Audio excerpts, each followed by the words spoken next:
Hubo quien pronosticó que el viaje del elefante terminaría aquí, en este mar de rosas, o porque la rampa de acceso al combés, incapaz de soportar las 4 toneladas de peso, se rompiese, o porque un balanceo más fuerte de las olas le hiciera perder el equilibrio y lo lanzara cabeza abajo hacia el abismo. La hora final habría llegado para el antiguo y feliz Salomón, ahora tristemente bautizado con el bárbaro nombre de Solimán. La mayor parte de los nobles personajes que fueron a Rosas para despedirse del archiduque no habían visto en su vida un elefante ni en pintura. No saben que un animal de estos, sobre todo si ha viajado por mar en cualquier altura de su vida, tiene lo que se suele llamar pie marinero. No se le pida que ayude a la maniobra, que suba a los mástiles para arriar las velas, que maneje el octante o el sectante, pero póngalo ante el timón, firme sobre las gruesas estacas que le hacen de patas, y manden venir una tempestad de las recias. Verán cómo el elefante se enfrenta con los más furiosos vientos contrarios, navegando de bolina con la elegancia y la eficacia de un piloto de primera clase, como si ese arte estuviera contenido en los 4 libros de los Vedas que se aprendió de memoria en la más tierna infancia y nunca olvidó, incluso cuando los azares de la vida determinaron que tendría que ganarse el triste pan de cada día transportando troncos de árboles de un lado a otro o soportando la curiosidad necia de ciertos aficionados de espectáculos circenses de mal gusto. La gente está muy equivocada respecto a los elefantes. Suponen que ellos se divierten cuando son obligados a mantener el equilibrio sobre una pesada esfera metálica en una reducida superficie curva en la que las patas apenas consiguen encontrar apoyo. Lo que nos salva es el buen carácter de los elefantes, especialmente el de los oriundos de la India. Piensan ellos que es necesario tener mucha paciencia para soportar a los seres humanos, incluso cuando los perseguimos y matamos para cerrarles o arrancarles los dientes y quitarles el marfil. Entre los elefantes se recuerdan con frecuencia las famosas palabras pronunciadas por uno de sus profetas, esas que dicen: «Perdónale, Señor, porque ellos no saben lo que hacen». Ellos somos todos nosotros, y en particular los que han venido hasta aquí solo por la casualidad de verlo morir y que en este momento inician el camino de regreso a Valladolid, frustrados como aquel espectador que seguía una compañía de circo, a donde quiera que ésta fuera, nada más que para estar presente el día en que el acróbata cayera fuera de la red. Ah, es verdad, un olvido que todavía estamos a tiempo de corregir. Además de su indiscutible competencia en el manejo de la rueda del timón, en tantos siglos de navegación nunca se ha encontrado nada mejor que un elefante para trabajar como cabestrante. Instalado Solimán en un espacio del combés delimitado por barrotes, cuya función, pese a la aparente robustez de la estructura, sería más simbólica que real, puesto que siempre dependería de los humores del animal, frecuentemente erráticos, Fritz fue en busca de novedades. La primera y la más obvia de todas debería responder a la pregunta: ¿a qué puerto va este barco?, preguntó a un marinero de edad con cara de buena persona, y de él recibió la más rápida, sintética y aclaradora de las respuestas: «A Génova». «¿Y eso dónde es?», preguntó el cornaca. Al hombre le parecía difícil de entender cómo era posible que alguien en este mundo ignorase dónde se encontraba Génova, pero se contentó con apuntar hacia Levante y decir: «por aquel lado». «O sea, en Italia», adelantó Fritz, cuyos reducidos conocimientos geográficos le permitían aún correr ciertos riesgos. «Sí, en Italia», confirmó el marinero. «¿Y bien a dónde está?», insistió Fritz. «Mucho más arriba, más allá de los Alpes». «¿Qué son los Alpes?». «Los Alpes son unas montañas grandes, enormes, muy trabajosas de atravesar, principalmente en invierno». «No, nunca he estado allí, pero se lo he oído decir a viajeros que han andado por esos sitios». «Si es así, el pobre Salomón va a pasar un mal trago. Vino de la India, que es tierra caliente, nunca ha conocido lo que son los grandes fríos. En eso somos iguales él y yo, que también de allí vengo». «¿Quién es ese Salomón?», preguntó el marinero. Salomón era el nombre que el elefante tenía antes de llamarse Solimán. Lo mismo me ha sucedido a mí, que habiendo sido Zurro desde que llegué a este mundo, ahora soy Fritz. ¿Quién os cambió los nombres? Quien para eso tenía poder, Su Alteza el Archiduque que va en este barco. Él es el dueño del elefante, volvió a preguntar el marinero. Sí, y yo soy el tratador, el cuidador, el cornaca, que es la palabra exacta. Salomón y yo pasamos 2 años en Portugal, que no es el peor de los sitios para vivir, y ahora vamos camino de Viena, que dicen que es el mejor. Por lo menos esa fama tiene. Ojalá que el provecho sea de idéntica calidad y que den finalmente descanso al pobre Salomón, que no ha nacido para tales andanzas. Para viaje ya debería bastar con el que tuvimos que hacer entre Goa y Lisboa. Salomón pertenecía al rey de Portugal, don Juan III, que se lo ha regalado al archiduque. A mí me tocó acompañarlo, primero en la navegación a Portugal y ahora en esta caminata hacia Viena. A eso se le llama ver mundo, dijo el marinero. No tanto como andar de puerto en puerto, respondió el cornaca, que no llegaría a terminar la frase porque se acercaba el archiduque llevando tras de sí al inevitable séquito, pero esta vez sin la archiduquesa, a quien por lo visto Solimán ya no le caía simpático. Subro se apartó del camino, suponiendo que así pasaría inadvertido, pero el archiduque lo vio. «Fritz, acompáñame, voy a ver al elefante», dijo. El cornaca avanzó unos pasos adelante sin saber dónde debería ponerse, pero el archiduque le sacó de dudas. «Vete delante y mira si todo está en orden», mandó. Fue una suerte porque, en ausencia del cornaca, Solimán había decidido que las tablas del Combés era lo mejor que podía haber para depositar sus urgencias fisiológicas y, como consecuencia, patinaba literalmente sobre una alfombra pastosa de excrementos y orinas. Al lado, para satisfacer sin tardanza una sed repentina, se encontraba, todavía medio llena, la cuba de agua, además de algunos fardos de forraje. Solo algunos, ya que los restantes fueron colocados en las bodegas. Subro reaccionó con rapidez. Pidió ayuda a unos marineros y todos juntos, unos 5 o 6 hombres, todos razonablemente forzudos, levantaron la cuba por un lado y derramaron el agua por el otro en cascada derecha al mar. El efecto fue casi instantáneo.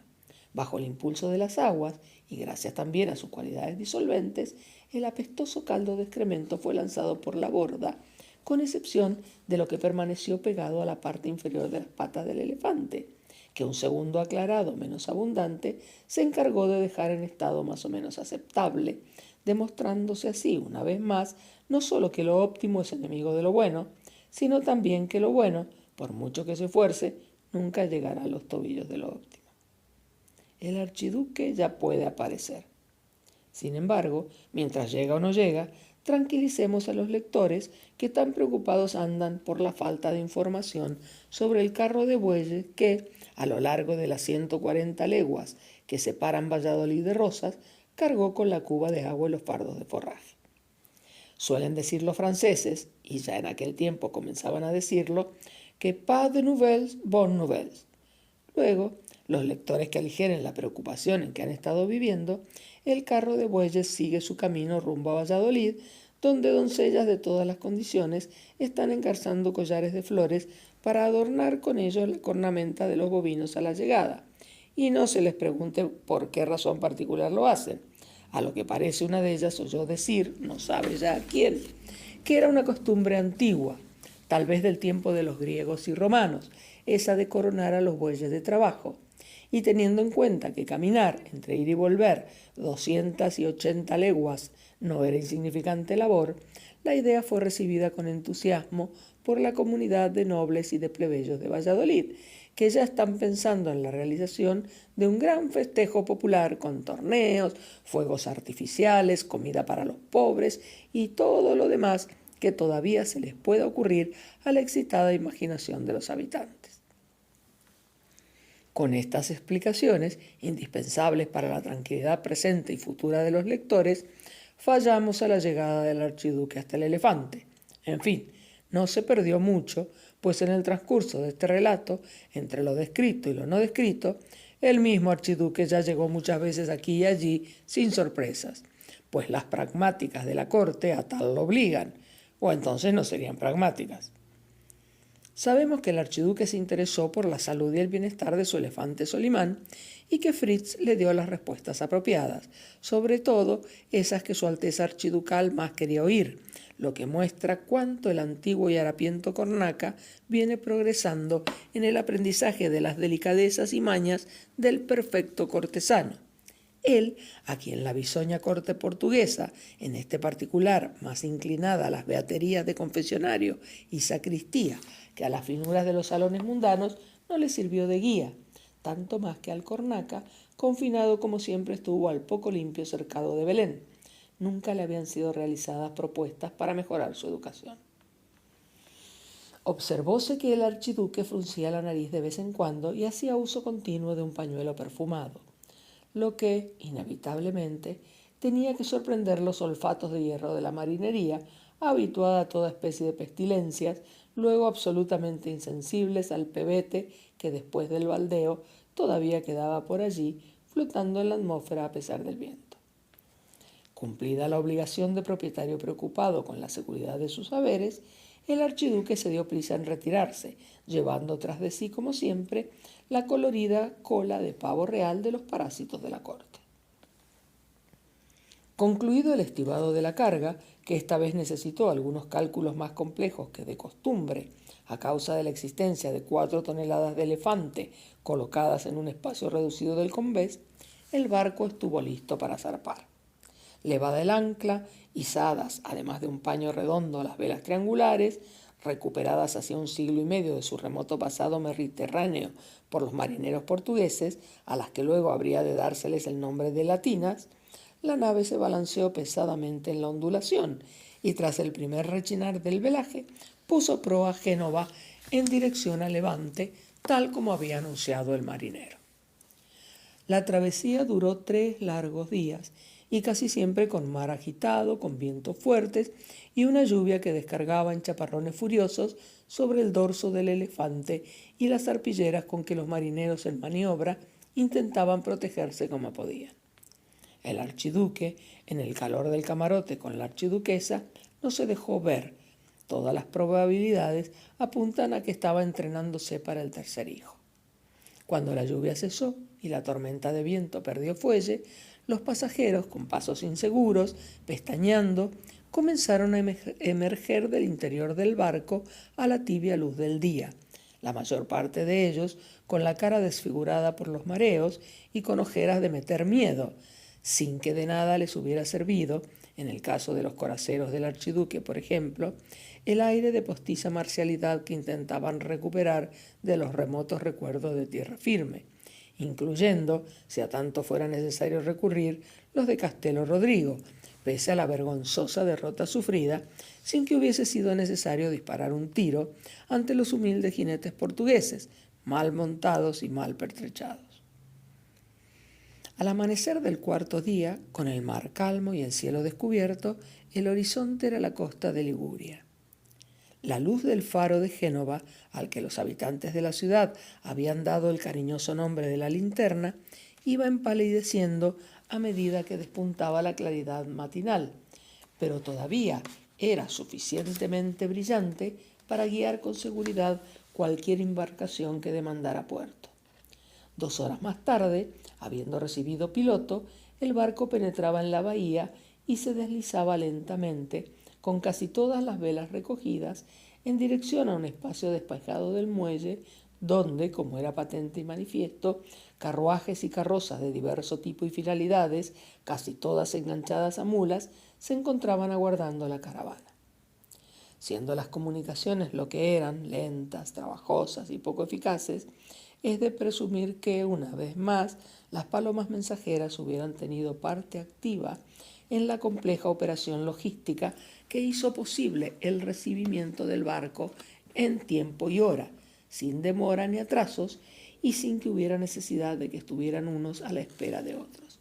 Reconózcase ahora que un cierto tono irónico y displicente introducido en estas páginas cada vez que de Austria y de sus naturales tuvimos que hablar, fue no solo agresivo, sino claramente injusto. No es que fuera esa nuestra intención, Pero ya sabemos que en estas cosas de la escritura no es infrecuente que una palabra tire de otra solo por lo bien que suenan juntas, sacrificando así muchas veces el respeto por la liviandad, la ética por la estética, si caben en un discurso como este tan solemnes conceptos, y para colmo sin provecho para nadie. Por esas cosas y por otras es por lo que casi sin darnos cuenta vamos haciendo tantos enemigos en la vida. Los primeros en aparecer fueron los coraceros. Traían los caballos por las riendas para que no se escurrieran en la rampa de desembarque. Las monturas, normalmente objeto de los máximos mimos y atenciones, presentan un aire descuidado en que es evidente la falta de un cepillado a fondo que les coloque el pelo y haga brillar las crines. Tal como se nos muestran ahora, cualquiera diría que son la vergüenza de la caballería austríaca, juicio inadecuado de quien parece haber olvidado el larguísimo viaje de Valladolid a Rosas, a lo largo de 700 kilómetros de marchas continuas, lluvia y viento desabridos, algún sol sudoroso por medio y sobre todo polvo, mucho polvo. No es de admirar que los caballos que acaban de desembarcar tengan ese aspecto de animales de segunda mano. A pesar de todo, obsérvese cómo, algo apartados del muelle, tras la cortina formada por los coches, carruajes y otras carretas, los soldados, bajo el mando directo del capitán ya nuestro conocido, se esforzaban en mejorar la apariencia de sus monturas, a fin de que la guardia de honor de su Alteza, cuando llegue la hora de poner pie a tierra, tenga la dignidad que se espera en cualquier acto concerniente a la ilustre casa de los Habsburgo. Como los archiduques serán los últimos en salir del barco, son grandes las probabilidades de que los caballos tengan tiempo de recuperar al menos una parcela de su habitual esplendor. En este momento están siendo descargados los equipajes, las decenas de cofres, arcas y baúles donde vienen el ropero y los 1001 objetos y adornos que constituyen el ajuar continuamente aumentado de la noble pareja. Ahora ya hay público, y qué numeroso es. Como un reguero de pólvora, había corrido la voz por la ciudad de que estaba desembarcando el archiduque de Austria, y con él un elefante de la India, lo que tuvo como efecto inmediato que se acercaran al puerto decenas de hombres y mujeres, tan curiosos ellos como ellas, que en poco tiempo ya eran centenares y comenzaban a dificultar las maniobras de descarga y carga en curso. Al archiduque no lo veían, que aún no salió de sus aposentos, pero el elefante ahí estaba, de pie en el combés, enorme, casi negro, con esa gruesa trompa tan flexible como un chicote, con esas presas que eran como sables apuntados, que, en la imaginación de los curiosos, ignorantes del temperamento pacífico de Solimán, habrían sido poderosas armas de guerra antes de llegar a transformarse, como inevitablemente sucederá, en los crucifijos y relicarios que han cubierto de marfil trabajado el orbe cristiano. El personaje que está gesticulando y dando órdenes en el muelle es el intendente del duque. A su mirada experimentada le basta un rápido vistazo para decidir qué carro, qué carroza deberá transportar este cofre, esta arca o aquel baúl. Es una brújula que por más que la hagan girar a un lado y otro, por más que la tuerzan y retuerzan, siempre apuntará al norte. Nos arriesgamos diciéndole que está por estudiar la importancia de los intendentes, pero también la de los barrenderos de calle para el regular funcionamiento de las naciones. Ahora está siendo descargado el forraje que viajó en la bodega junto a los lujos de los archiduques y que a partir de aquí será transportado en carros cuya característica principal es la funcionalidad, es decir, capaces de dar acomodo al mayor número de fardos posibles. La cuba va también, pero vacía, puesto que, como más adelante se verá, por los invernales caminos de las tierras itálicas del norte y de Austria, no va a faltar agua para llenarla cuantas veces sean necesarias. Ahora va a desembarcar el elefante Solimán. El ruidoso ayuntamiento del gentío genovés vibra de impaciencia, de nerviosismo. Si estas mujeres y estos hombres fueran preguntados sobre qué personaje estaban en ese momento más interesados en ver de cerca, si el archiduque, si el elefante, apostamos que el elefante ganaría por larga diferencia de votos. La ansiosa expectativa de la pequeña multitud se desahogó en un grito. El elefante acababa de hacer subir, con ayuda de la trompa, sobre él a un hombre que llevaba su saco de pertenencias. Era Zurro, o Fritz, según se prefiera, el cuidador, el tratador, el cornaca. Ese que tan humillado fue por el archiduque y que ahora, a la vista del pueblo de Génova reunido en el muelle, disfrutará de un triunfo casi perfecto. Encaramado en la nuca del elefante, con el saco entre las piernas, vestido con la sucia indumentaria de trabajo, observa con soberbia de vencedor a la gente que lo mira con la boca abierta, señal absoluta de pasmo según se dice, pero que, en realidad, tal vez por ser absoluta, nunca pudo ser observada en la vida real.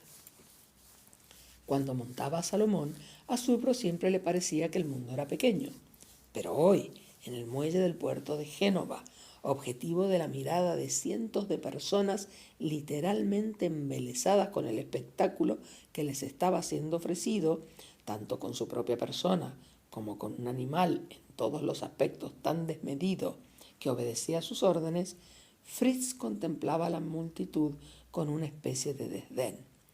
Y, en un insólito instante de lucidez y relativización, pensó que, bien vistas las cosas, un archiduque, un rey, un emperador, no son más que cornacas montados sobre un elefante. Con un toque de bastón hizo avanzar a Solimán hacia la rampa. La parte de la asistencia que se encontraba más cerca retrocedió asustada, más aún cuando el elefante, en medio de la rampa, no se sabe ni se sabrá por qué, decidió soltar un barrito que, mal comparado, sonó en los oídos de esa gente como las trompetas de Jericó e hizo romper filas a los más timoratos. Al pisar el puerto, sin embargo, tal vez por una ilusión óptica, el elefante súbitamente pareció que disminuía de altura y corpulencia. Seguía siendo necesario mirarlo de abajo hacia arriba, pero ya no era necesario torcer tanto el cuello. Es lo que tiene el hábito. La fiera, aunque siguiera amedrentando por el tamaño, era como si hubiera perdido la aureola de octava maravilla del mundo sublunar con que comenzó presentándose a los genoveses. Ahora es un animal llamado elefante y nada más. Todavía imbuido de su reciente descubrimiento sobre la naturaleza y los soportes del poder, a Fritz no le cayó nada bien el cambio que acababa de producirse en la conciencia de la gente, y eso que le faltaba todavía, el golpe de misericordia de la aparición de los archiduques en el convés, acompañados por su séquito más privado, sobresaliendo esta vez la novedad de dos criaturas llevadas en brazos por dos mujeres que con toda certeza habrían sido, o quizás lo sigan siendo, sus amas de leche. Una de esas criaturas, una niña de 2 años, creciendo, podemos anunciarlo ya, será la cuarta esposa de Felipe II de España y primero de Portugal. Como siempre suele decirse, pequeñas causas, grandes efectos. Queda así satisfecho el interés de estos lectores que ya vienen extrañando la falta de información sobre la numerosa prole de los archiduques, 16 hijos, recordemos, que precisamente la pequeña Ana inauguró. Pues bien, como íbamos diciendo, fue a aparecer el archiduque y reventaron los aplausos y los vivas que él agradeció con un gesto condescendiente de la mano derecha enguantada. No bajaron por la rampa, que hasta ahora había dado servicio a la descarga, sino por una de al lado, limpia y refrescada, para evitar el mínimo contacto con las porquerías resultantes de los cascos de los caballos, de las patorras del elefante y de los pies descalzos de los cargadores. Deberíamos felicitar al archiduque por la competencia del intendente que tiene, quien ahora mismo acaba de subir al barco para inspeccionar los lugares, no vaya a haberse caído alguna pulsera de diamante entre dos tablas mal ajustadas. Aquí afuera, la caballería de coraceros, dispuesta en 2 filas apretadas para que cupieran todos los animales, 25 a cada lado, aguardaba el paso de su Alteza. Por cierto, de no ser por el temor que tenemos de cometer un gravísimo anacronismo, nos apetecería imaginar que el archiduque recorrería la distancia hasta su coche bajo un baldaquín de 50 espadas desenvainadas. Sin embargo, es más que probable que ese tipo de homenaje haya sido idea de alguno de los frívolos siglos posteriores. El archiduque y la archiduquesa ya entraron en el brillante y adornado, aunque sólido, coche que los aguardaba. Ahora solo hay que esperar que la caravana se organice, 20 coraceros delante, abriendo la marcha, 30 detrás, cerrándola, como fuerza de intervención rápida para el caso, poco probable, aunque no imposible, de un asalto de bandidos. Es cierto que no estamos en Calabria o en Sicilia, y sí en las civilizadas tierras de la Liguria, a las que seguirán las de Lombardía y el Véneto. Pero, como en el mejor paño cae la mancha, como tantas veces la sabiduría popular avisa, hace bien el archiduque en mantener su retaguardia protegida. Resta saber lo que le vendrá del alto cielo. En este tiempo, poco a poco, la transparente y luminosa mañana ha venido cubriéndose de nubes.